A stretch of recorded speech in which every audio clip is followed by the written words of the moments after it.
to another horror hype train.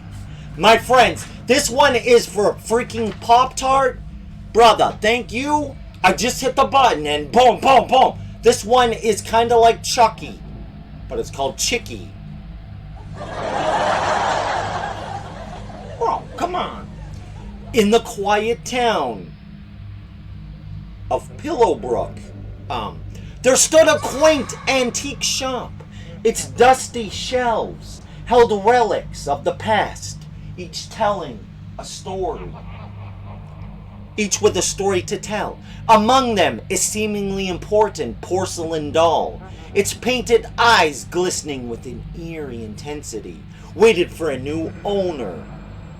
Sarah, a young woman with the affinity for antiques, discovered the doll while browsing the shop one gloomy afternoon. Intrigued, she purchased it and brought it home. That night, she placed it on her bedroom shelf, unaware of the malevolent force that lay dormant within. As the clock struck midnight, boom, Sarah was awakened by a chilling whisper in the darkness. Sarah.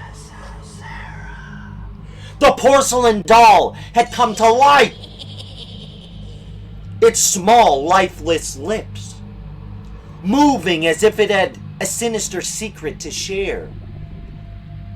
It crept closer, its porcelain limbs silent on the wooden floor.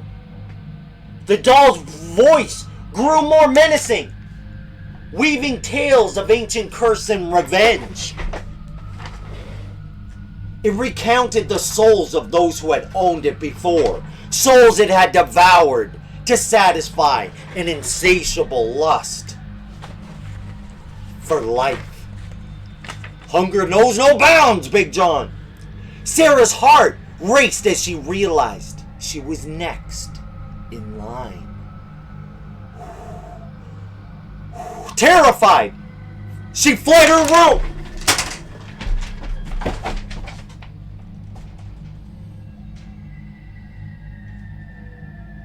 But the doll pursued us relentlessly. It chased after the bitch is what I'm saying. Okay. But the doll pursued her relentlessly, always a step behind her. Her once quaint home had become a nightmarish labyrinth. The walls seemed to close in on her, and the shadows took on grotesque forms. She knew I had to find a way to end the doll's sinister existence.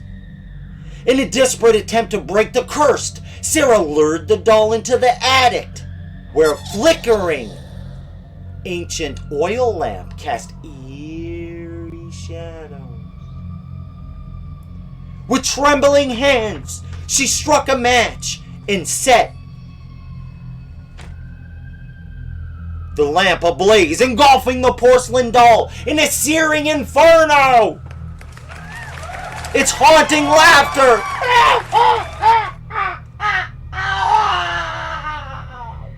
turned into anguished screams as it melted away with a pool of molten porcelain. The doll was finally silenced, and Sarah watched in horror as its malevolent spirit vanished into the smoke. Pillowbrook returned to its quiet tranquility, but Sarah could never forget the horror, the terror of that night. A reminder that even the most ordinary objects can harbor unimaginable horrors when awakened by ancient curses. Dude!